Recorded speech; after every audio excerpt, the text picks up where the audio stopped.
Well, hello there, you're watching the press preview. A first look then at what is on the front pages. Time to see what is making the headlines with the Observer's chief leader writer, Sonia Sodha, and the columnist for the Article Ali Miraj, both with us from now until just before midnight. Welcome to both of you.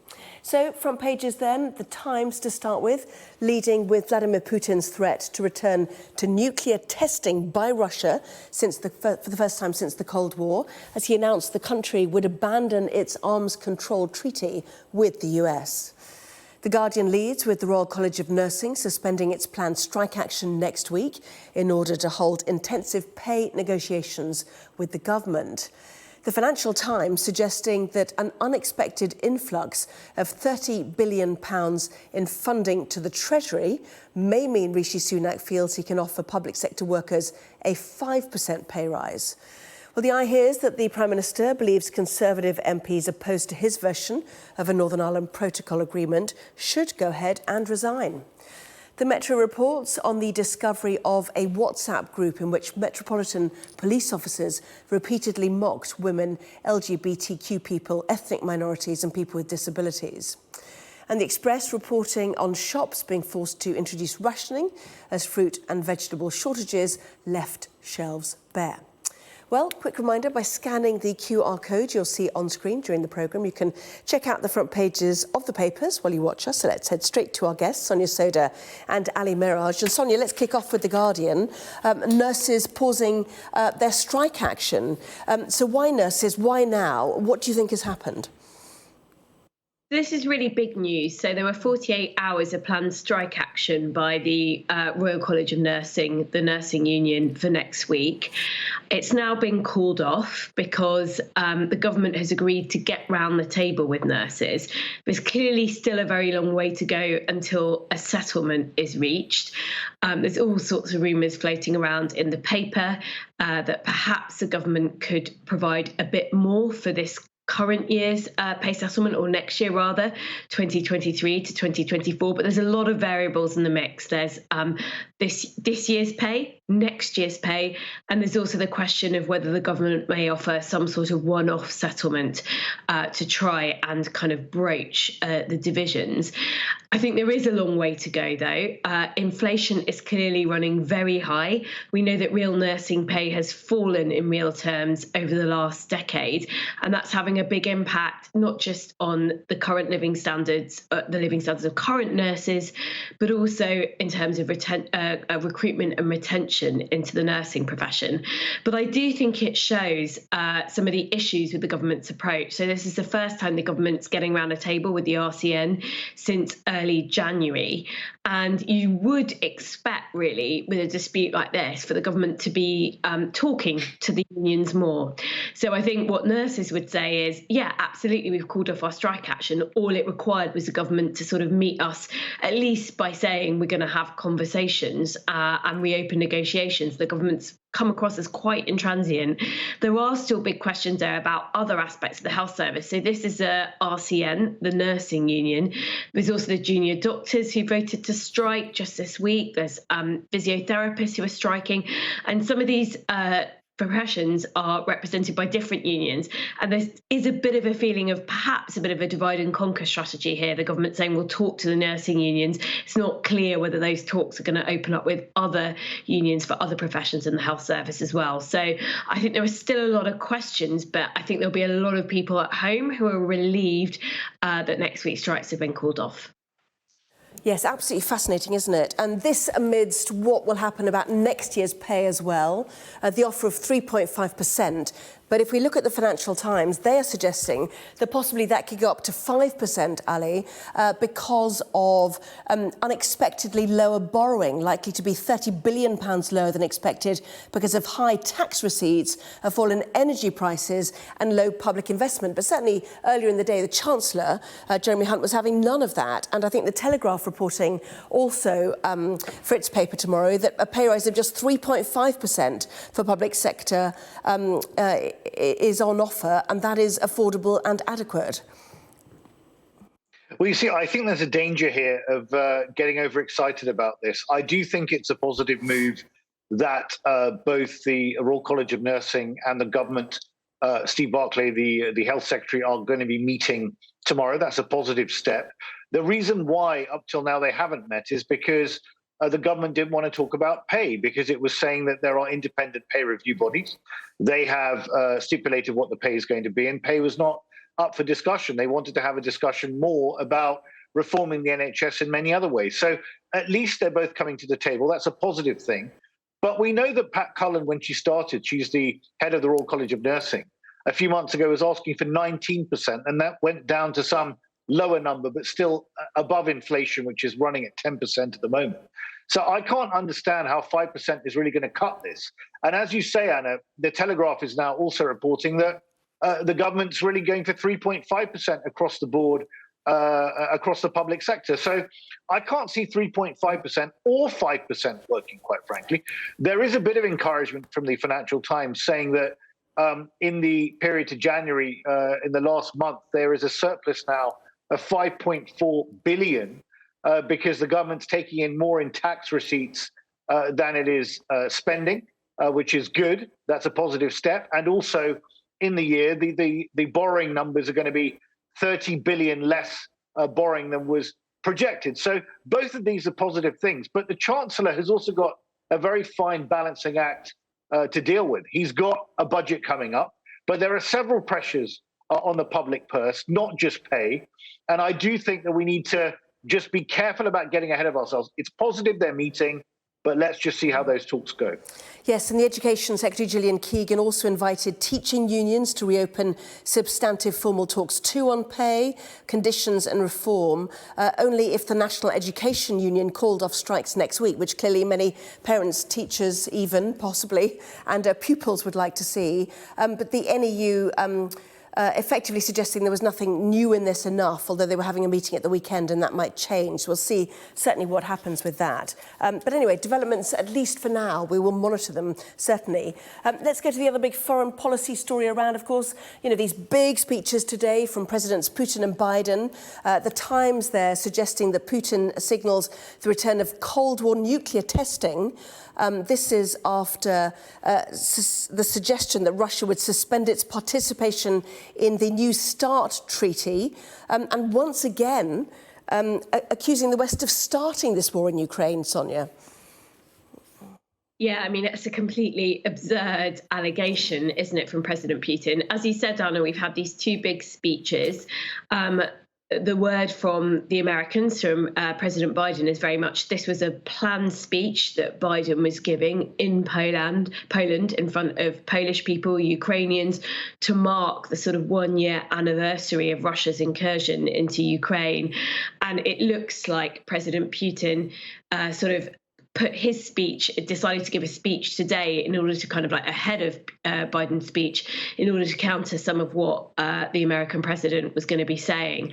So I think this is a sort of latest escalation in the war on words, the sort of diplomatic war that goes very much alongside the very real war that Russia is waging in Ukraine. And we've had some very strong signals from both leaders. So Putin is continuing to make these absurd claims that it's down to the West. It was the West who caused this war, saying that he's going to withdraw Russia from the New START treaty, which is kind of one of the last agreements I think is sort of still standing in theory between Russia and the West. And the key bit about that is about sort of limits on the number of nuclear warheads. So it's just a sort of latest, I think, verbal as alongside military escalation from Putin. President Biden, on the other hand, we saw give this speech, which I think is aimed very much rallying. It was addressed to Poles, to Ukrainians living in Poland who have had to leave their own country. And I think it's very much about sort of rallying the mood, reinforcing the fact that the West will continue to supply arms to Ukraine, that it is Ukraine's decision about where this war goes, which I think is to be expected, really. So very, very contrasting, but I think it's a sort of escalation of words that we might well have predicted. Yes, and the Financial Times, the picture story for them, once again going on this nuclear move. Biden parries the Putin charge on this, they say. But what did you make of what Joe Biden had to say? A real rallying cry from him. You know, the appetites of the autocrats cannot be appeased, they must be opposed. You will not take my country, you will not take my freedom, you will not take my future. And one wonders, you know, as historians look back at the Ukraine war, nearly 1 year on, Ali, you know, how did it come to this? You know, Putin was part of the G8. There was trade with Russia. People moved around. You know, it was the end of the Cold War. And here we are, well back into it.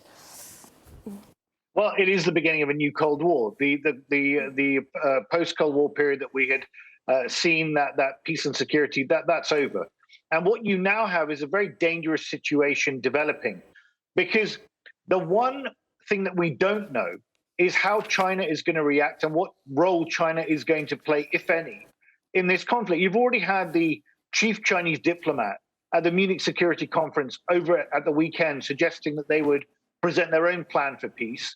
They've also got their own global strategic initiative, which is going to be a sort of a rival to the Munich Security Conference, where they're going to get an alliance of like-minded states to try and form their own kind of security alliance. And if they start supplying weapons because they want to keep Putin in situ, if the last thing that the Chinese want is a friendly, a Russian leader that is pro-Western in Russia, that's the last thing they want from a geostrategic point of view. So now you've got a proxy war with the West on one hand, Russia at the moment acting basically on its own, but with Chinese support potentially coming. If we go down that road, we are in a completely different ball game. And then you add in all the issues in the Asia-Pacific region. You add in the fact that China is also keeping an eye on this AUKUS pact between the US, Australia, and the UK on nuclear-powered submarines. You can't just look at this in isolation. You have to step back, which is something that leaders are very bad at doing because they don't read international relations texts. And the problem is they don't step back and take a 50-year view on how the geostrategic tectonic plates are shifting and what it means for rivalry between great powers. This is not a happy position to be in. Yes, Putin's invasion was completely unacceptable. I think we all understand that. Yes, Zelensky fought back very strongly. But the point that Putin was making yet again today was that NATO expanded eastwards. Those assurances that were given to Yeltsin and Gorbachev, and historians can argue about it, whether they were verbal, they were not written down. But the Russians, from their perspective, feel that they were hoodwinked. And that is how they feel. Whether we like it or not, that is the rationale they give, irrespective of what Putin's more grand designs are. That is the argument that will be presented by the Russians. Yeah, it's fascinating, significant and big stuff, isn't it? Certainly. Ali, Sonia, stay there. Lots to talk about. Rishi Sunak calling the bluff of threatening resigning ministers. Also this on the front of the Daily Star. The dreaded head of lettuce returns, this time not associated with Liz Truss, but the lack of veg. Back with more in just a moment.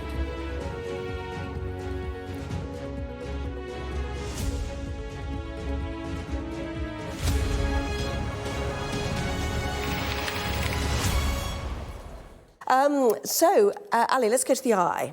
Now, the prospect of some trading arrangement to sort out the issue in Northern Ireland has been handed as a prospect for days now. The Eye says hopes rise of a deal tomorrow, which is Thursday in newspaper speak, as EU chief negotiator says we clearly can see the finishing line after the latest talks.